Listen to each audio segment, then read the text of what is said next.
আসসালামু আলাইকুম। আজকে হিসাব বিজ্ঞানের দ্বিতীয় অধ্যায় লেনদেনের সৃজনশীল 6 এর সমাধান করব। সাকিব আল হাসান 2017 সালের 1 জানুয়ারি তারিখে নগদ 15 লক্ষ টাকা এবং ব্যাংক জমা 7,20,000 টাকা নিয়ে সাকিব আল হাসান নামের একটি রেস্টুরেন্ট চালু করেন।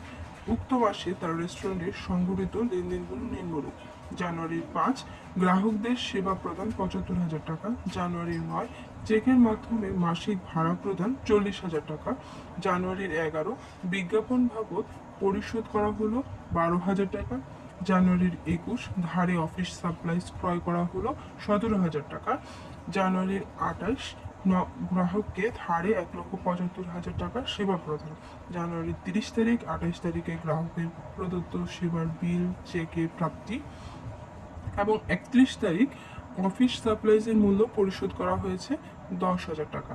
এখানে অফিস সাপ্লাইজ ধারে ক্রয় করা হয়েছিল 21 তারিখে এবং 31 তারিখে এটির 10,000 টাকা পরিশোধ করা হয়েছে। তার মানে টোটাল 17,000 টাকা থেকে 10,000 টাকা পরিশোধ করা হয়েছে, এখনো 7,000 টাকা বাকি আছে।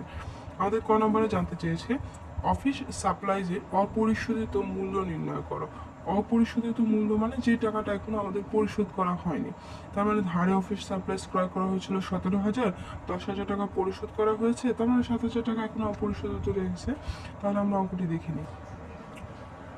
ক অফিস সাপ্লাইজের অপরিশোধিত মূল্য নির্ণয় করা হলো। তারিখ বিবরণ টাকা 2017 সাল জানুয়ারির 21 তারিখ ধারে অফিস সাপ্লাইজ ক্রয় 17,000 টাকা এবং 31 তারিখ অফিস সাপ্লাইজের মূল্য পরিশোধ করা হলো 10,000 টাকা। 7,000 টাকা এখনো অপরিশোধিত রয়ে গেছে। খ 9 তারিখের লেনদেনের ভিত্তিতে একটি ভাউচার প্রস্তুত করা হলো। 9 তারিখে বলা হয়েছে চেকের মাধ্যমে মাসিক ভাড়া প্রদান 40,000 টাকা। টাকা চলে গেছে। এইখানে আমাদের দেখতে হবে কি ভাউচার প্রস্তুত করতে হবে, ডেবিট ভাউচার নাকি ক্রেডিট ভাউচার।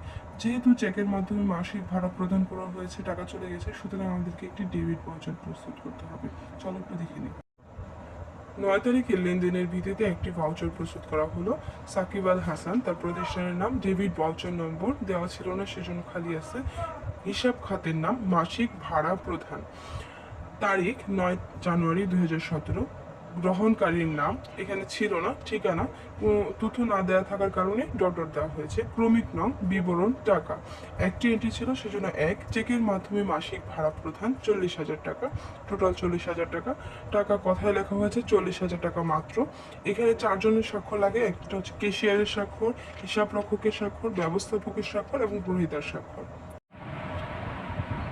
গ ব্যবসায়ের জানুয়ারি 1, 5, 11 এবং 28 তারিখের লেনদেনের জন্য আর্থিক অবস্থার উপর লেনদেনগুলোর প্রভাব দেখাও।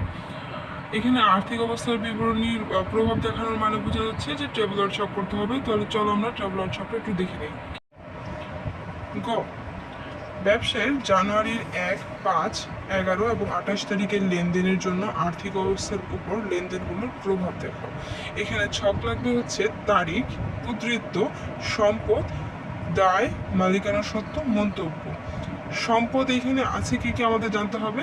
এখানে আছে আমাদের নগদ, ব্যাংক এবং প্রাপ্য হিসেবের এখানে 3টা করা হয়েছে এবং দায় পাশের কোনো এন্ট্রি ছিল না। দায়ের কোনো এন্ট্রি না থাকার কারণে দায়ের ঘরটা শুধু দিয়ে রাখা হয়েছে। মালিকানা সত্ত্ব, মালিকানা সত্ত্বের ঘর আছে। মন্তব্য, মন্তব্য আসে কখন, যখন আমাদের মালিকানা সত্ত্বে কোনো প্রভাব পড়ে, তখনই মন্তব্যের মধ্যে লিখতে হবে। তাহলে চলো আমরা একটা করে এন্ট্রি দেখে নিই। জানুয়ারির 1 নগদ 15 লক্ষ টাকা, ব্যাংক জমা 7,20,000 টাকা নিয়ে ব্যবসা চালু করা হয়েছে।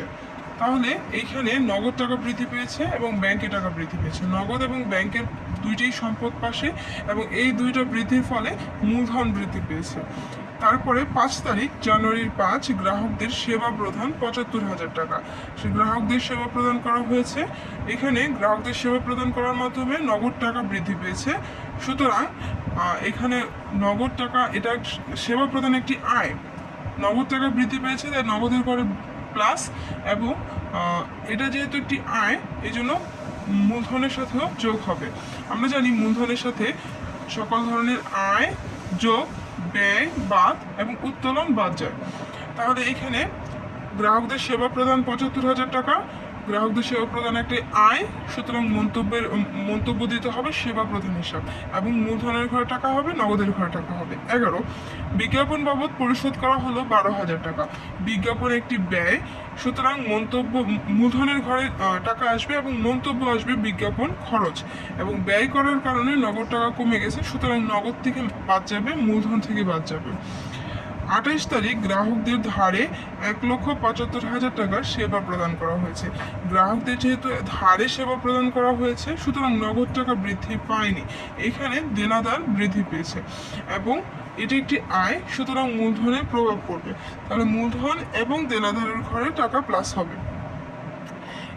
এই হলো আমাদের লেনদেনগুলো। চলো আমরা তাহলে ছকে দেখে নিই কিভাবে করতে হবে।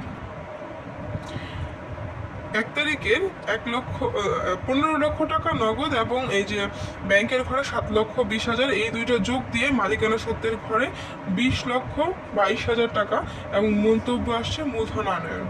এটার সাথে উদ্ধৃত নামানো হলো, প্রত্যেকটার উদ্ধৃত নামানোর পরে আমরা যে 5 তারিখের সেবা প্রদান করে টাকা পেয়েছি, সেজন্য ৭৫,০০০ টাকা প্লাস নগদ এবং মূলধনের ঘরেও প্লাস হবে, সেবা প্রদান করা হয়েছে, মন্তব্য চলে আসছে। এবং 11 তারিখে হচ্ছে 12,০০০ টাকার আমরা বিজ্ঞাপন খরচ হয়েছে, তাই বিজ্ঞাপন খরচ বাদ দেওয়া হয়েছে মূলধন থেকে, মালিকানা সত্ত্ব থেকে এবং নগদ থেকে। বিজ্ঞাপন খরচ মন্তব্য চলে আসছে। 28 তারিখে এখানে 1,75,000 টাকা ধারে সেবা দেওয়া হয়েছে, এই জন্য দেনাদার বা প্রাপ্য হিসাব বৃদ্ধি পেয়েছে এবং মালিকানা সত্ত্ব বৃদ্ধি পেয়েছে, যেহেতু এটি একটি আয়। দুই পাশে টাকার অঙ্ক যোগ করলে আমরা দুই পাশের ব্যালেন্স ফিগার একই রকম পাবো।